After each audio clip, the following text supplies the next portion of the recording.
네, 두 번째 질문으로 넘어가 보겠습니다. 두 번째 질문은 저는 개인적으로 유자광의 출세에서 가장 중요했던 사건이 세조가 죽은 이후 남이의 역모를 고변한 사건이라고 생각합니다.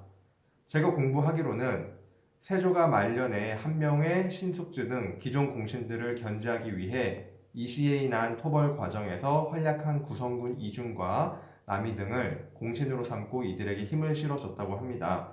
그리고 유자광도 구성군 이준이나 남이 등과 함께 등장한 인물이라고 생각되는데 어떤 이유로 유자광이 남이의 역모에 대해서 고발을 했을지 궁금합니다. 라고 질문을 주셨는데 또 길죠? 그래서 아마 유튜브를 보시는 분들은 질문 핵심을 잘 모르실 텐데 질문 댓글은 제가 혼자 이것도 찍었던 을제지만 괜찮아 조선 대표 간신 유자광의 댓글로 달려있으니까 한번 확인해 주시면 좋을 것 같습니다.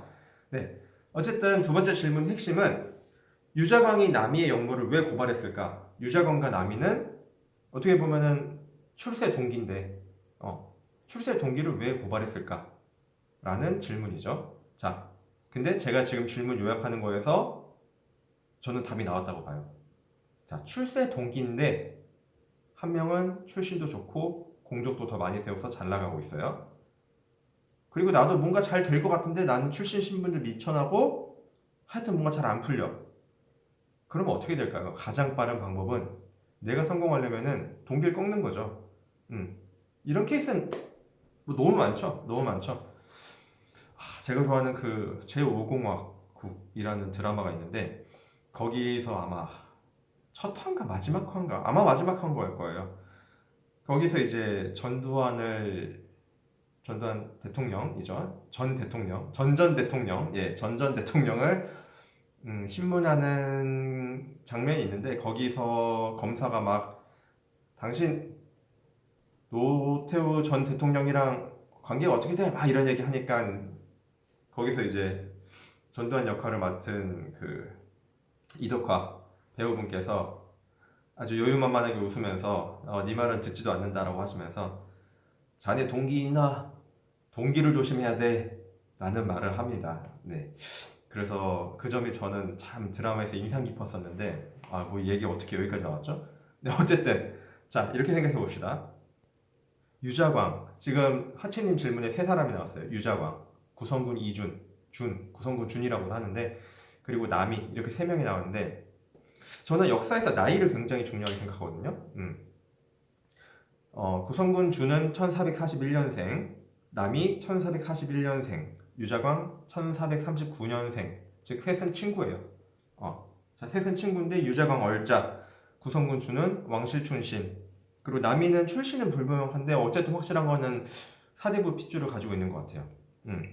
자, 그래서 봅시다. 구성군 준이랑 남이, 유자광 셋 다 이시의 난에 투입이 돼가지고 셋 다 공을 세워요. 누가 공을 더 많이 세웠는지 사실 알 수가 없어요. 지휘관이 공을 더 많이 세웠냐, 아니면은 실제로 그 돌격대장 역할을 맡은 파적위라는 부대를 이끌고 실제로 공을 세운 유자광의 공이 더 크냐, 이거는 사실 알 수가 없죠. 기록도 정확히 남아있지도 않고 어쨌든 셋 다 공을 세웁니다. 자, 근데 남이랑 구성군 준은 각자 공신의 1등, 2등에 이제 배정이 되고 그 이후로도 남이 같은 경우는 5위 도총부 도총관이 돼요. 이거는 지금으로 따지면은 수방사 사령부에서 제일 높은 사람이 된 거예요. 그리고 그거를 맡자마자 그 다음에 뭐가 되냐면은 병조판서가 돼요. 근데 이때 나이가 언제냐면은 남이가 27세예요. 27세. 27살에 수방사 사령부에서 제일 높은 직위 하고 병조판서, 국방부 장관까지 하는 거예요. 엄청나게 잘 나가고 있죠. 구성군 준도 마찬가지예요. 구성군 준도 특별한 관직에 어떤 게 임명된지 기억은 잘 안 나는데 어쨌든 공신 1등에 책봉이 되고 굉장히 그 전개에서 좀 핫한 스타로 올라갑니다. 그런데 유자광은 뭐가 됐냐? 유자광은 뭐 된 게 없어요. 된 게 없고 그나마 된 게 병조 참지가 돼요. 물론 얼자 출신인데 병조 참지가 되면 대단한 거죠. 왜냐면은 남이 옥사래. 이시의 난이 일어나기 직전에 유자광이 직업이 뭐냐면은 갑사예요. 갑사는 뭐냐면은 지금으로 따지면 부사관이죠. 전문 부사관, 전문 싸움꾼 부사관인데 전문사업군 부사관이 뭐 국방부 차관 보호까지 올라간 셈이니까 엄청난 성공인 거죠. 유자강 뭐 그 정도면 된 거 아니냐 싶을 수도 있는데 그렇지 않죠. 나도 병조 판사가 될 수 있을 것 같은데, 나도 국방부 장관이 오를 만한 자격이 된 것 같은데 쟤네는 올라갔고 난 못됐어. 자, 그러면은 같은 출세 동기지만 굉장히 좀 마음이 좀 그렇겠죠. 자, 근데 문제는 이때는 그러면 왜 남이에 대해서 문제가 없었냐. 남이, 유자강, 구성군, 준 셋 다 발탁해서 셋 다 이시해난을 진압하는데 보내고, 그리고 세 명 다한테 공신 책봉을 해주고 관직까지 주고 대관들의 반대로 무릅쓴 것까지 커버를 쳐준 사람이 누구냐? 세조예요. 세조가 이 세 명을 다 출세시킨 사람이에요. 그래서 공신들이 아무리 한명의 신숙주 이런 사람들이 아무리 반대하고 이래도 세조가 야 니넨 이 정도 하냐? 라고 하고 이 세 명을 등용시켜 준 거죠. 그러니까 이때는 세조라는 백그라운드 하에 하나로 뭉쳐진 출세 스타들인 거죠. 자, 문제는 뭐가 됐냐? 세조가 죽은 다음이겠죠. 셋 다 세조의 배경을 얻고 출세를 했는데 그 다음에 세조가 죽었어요. 자, 세조가 죽은 다음에 제일 쫄리는 사람이 누굴까요? 남이? 구성군춘? 제가 볼 땐 유자광이에요. 왜냐? 구성군춘은 왕실 일원이고 물론 좀 멀긴 하지만 남이는 병족 판서까지 했던 사람이에요. 물론 이제 공신들의 시기와 질책을 받고 있긴 하지만, 자, 유자광은 글쎄요, 누가 유자광을 커버 쳐줄까요? 얼짠데. 반대로 생각해보면은 겨우 출세를 한 국방부 차관 보호 정도 되는 사람이 자기를 출세시켜준 백그라운드가 없어졌어요. 그러면 여기서 살아남으려면은 뭘 해야 될까요? 뭔가 공을 세우고 지금 권력을 잡고 있는 사람들한테 잘 보여야겠죠. 자, 지금 권력을 잡고 있는 사람들은 세조가 키워놓은 공신 세력들, 한명의 신숙주 이런 사람들이에요. 그쵸? 자, 근데 이 사람들이 지금 시기에 질투하는 게 자기랑 같은 출세 동기인 남이랑 구성군 준이에요. 자, 그럼 구도가 딱 나왔죠. 공신그룹의 기득권 세력, 한명의 신숙주 등등, 그리고 같은 세조가 미뤄져서 이제 막 출세 스타가 된 남이, 구성군, 준. 근데 둘이 서로 미워하고 반목하고 이러고 있는 상태예요. 근데 이 둘을 꽉 묶어주고 있었던 세조가 죽었어요. 자, 그러면은 유자광은 어떤 포지션을 취해야 되느냐? 자기가 살기 위해서는 너무너무너무 당연하죠. 남이하고 구성군, 준에 붙어요. 그러면은 공신 세력들이랑 얘네들이 원래 오리지널 개유정난 공신 세력들이 남이랑 구성군, 준을 쳐낼 때 같이 쳐내겠죠. 쟤 얼짠데 구성군, 준 남이랑 같이 몰려다니네. 같이 잘라. 이렇게 되겠죠. 자, 근데 살아남는 방법은 간단하죠. 내가 출세 동기라서 아는데 남이하고 구성군, 준 쟤네 크게 문제 있는 애들이다 라고 정보 하나만 딱 흘려줘요. 그러면은 구성군, 준과 남이를 쉽게 제거하는데 1등 공신이 되는 게 바로 유자광인 거죠. 그러면 유자광이 선택할 수 있는 건 너무너무너무너무 당연하죠. 당연히 남이하고 구성군, 준의 코트를 잡아가지고 그거를 한명이랑 신숙주한테 정보를 흘려주는 거예요. 그럼 신숙주랑 한명이가 그 정보를 물어서 남이랑 구성군을 제거하고 그 다음에 유자광을 자기네 진영으로 영입하겠죠. 자, 얼차 출신인 유자광을 왜 영입하냐? 뭐가 득이 돼서? 뭐가 득이 되냐? 자, 득이 될 게 별로 없어요. 자, 득이 될 게 별로 없다는 게 뭐냐? 영입해도 잃을 게 별로 없다는 거예요. 우리 공신그룹에 쟤네 눈에 거슬렸던 남이하고 구성군층을 제거하는데 도움이 됐던 유자광이 있으니까 그렇게 영입해서 우리 그룹을 껴주자 이렇게 되는 거죠. 유자광은 뭐 거기까지 생각했을지 몰라도 아마 이런 건 본능적으로 딱딱딱 돌아가지 않을까 싶은데, 네, 그래서 유자광이 남이의 역모를 고발하지 않았을까 싶습니다.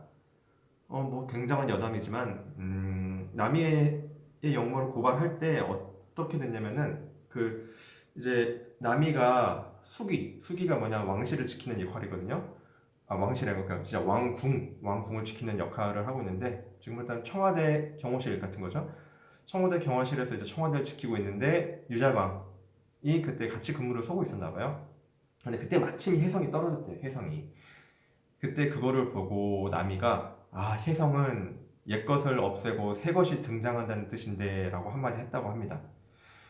유자광이 이거를 가지고 이제 한명회인가 신숙주한테 가가지고 혜성을 보고 남이가 옛것은 사라지고 새것이 등장한다는데 이거는 사실상 지금 왕을 없애고 새로운 왕을 세우겠다는 반역 아닙니까? 어머나 구성군 준도 왕실 일원이네? 이거는 아마 아닐 텐데 그런 것 같지 않아요? 라고 한마디만 하면은 뭐 뻔하죠. 참고로 이 스토리를 그대로 나중에 조이제문에도 가져가요. 조이제문에서도 김종직이 쓴 조이제문에 보면은 그 초안지에 나온 내용이죠. 항우하고 그 초나라 황제 의제죠. 의제 그래서 조의제문인데 의제 얘기가 있는데 뭐 의제가 막 울면서 나 너무 슬프다. 항우 같은 놈들 그리고 진시황 같은 놈들 이런 놈들이 있어가지고 내가 원래 황제할 수 있는데 저놈들 때문에 일찍 죽어. 나 너무 슬퍼. 라고 하는 거를 김종직이 꿈에서 봤다고 자기 일기에 썼어요. 그거를 가지고 와서 여기서 항우는 세조를 뜻하고 어린 의제는 단종을 뜻한다. 그러니까 개유정난 이거 비난하는 걸 아니냐 라고 해서 연산군이 듣고 보니 맞는 것 같네. 자 그러면은 조이제문 읽어본 사람 다 데려오세요 해가지고 조이제문 읽어본 사람 다 데려와서 한명씩 신문에서 전부 다 유배 보내고 파직하고 했던 사건이 이제 무오사화라는 사건인데 어쨌든 뭐 실제 마음이 있었는지 없었는지는 잘 모르겠는데 남이랑 김종직이 그런 뭔가 굉장한 은유로 말한 거를 잘 풀어서 이제 반대쪽에 원하는 입맛에 맞게 해석을 해주는 재능이 뛰어났죠. 이거를 보고 이제 뭐 협작꾼이다 뭐 어쩌자라고 할 수도 있는데 근데 기본적인 성향 자체는 어쨌든 문학적 재능은 뛰어났던 사람이다 라는 거는 인정할 수가 있는 거겠죠. 문학적 재능이 뛰어나지 않은 사람은 혜성이 떨어졌나 보다 그렇구나 라고 하고 말지 이게 반역의 징조다 라고까지 해석하기 쉽지 않죠. 네, 어쨌든 다시 원래 질문으로 들어와서 유자광도 구성군 이중과 남이 등과 함께 등장한 인물인데 어떤 이유로 유자광이 남이의 영모대에서 고발했을지 궁금합니다. 하치님이 제 설명을 듣고 대답이 됐는지 모르겠네요. 제 대답을 요약하지만 간단합니다. 출세시켜준 백그라운드는 세조인데 세조가 죽었어요. 그리고 이제 유자광이 선택해야 되는 거는 세조가 남겨놓은 두 세력, 원래 공신그룹이랑 새롭게 등장한 남이 같은 공신그룹. 여기서 어떤 포지션을 선택해야지 자기가 더 출세하고 살아남을 수 있을까?